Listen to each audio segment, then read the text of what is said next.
It's freezing. You're cold, wet, and hungry. There's nowhere for you to go to dry off and no money in your pockets. This street is all you've got, and there's no one that will help you. Welcome to Birmingham, the UK's capital for homelessness. My name is Michael. I've been homeless now for 2 years on the streets of Birmingham. In the city centre of Birmingham, I don't know how many homeless people it is, but it is a hell of a lot.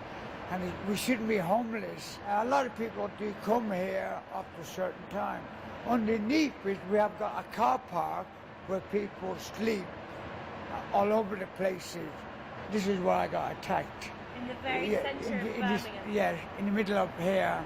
Michael is by no means alone. In fact, the number of homeless people in Britain has skyrocketed by 25% since 2010, reaching 50,000 people in 2012, the biggest spike in the city of Birmingham. You don't know who could be going for your pockets, who could be walking past you. I mean, you could be sleeping next to a wall, some druggie could come up, throw up all over you. I mean, it's horrible. And the coldness is stupid, especially this time of year. We had to go about 3-4 days with nothing to eat. 21-year-old Matt fled his family home where he came to blows with his stepfather. He had to sleep rough before being granted emergency shelter in a Birmingham hostel.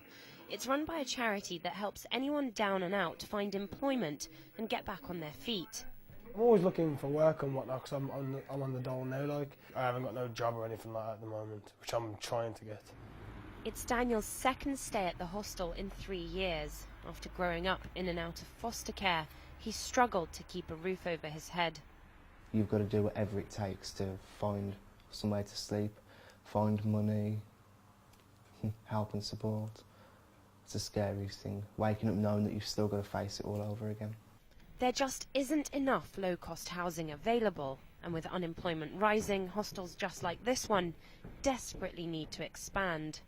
The figures from the local authority of people presenting as homeless have increased on average by about 400% a month. For the growing homeless community, squatting in one of the city's 12,000 empty homes used to be an option. Not anymore. Just before the winter set in, Westminster upgraded squatting from a civil matter to a criminal offence. Predictions that it would translate to more rough sleepers on the streets came true. There are a lot of deprived areas in Birmingham. There are a lot of people that don't have work in Birmingham, and I suppose with it being such, at one time, an industrialised centre, there are working class families, but those jobs just don't exist anymore, so I suppose that the poverty is just sort of breeding further poverty. And there is a big mix of people in Birmingham. The population's expanding, the housing stock isn't. You know, it's reached that point where it's just spilling over and can't cope anymore.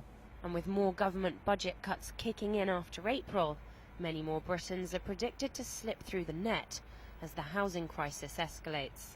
Polly Boyko, RT, Birmingham.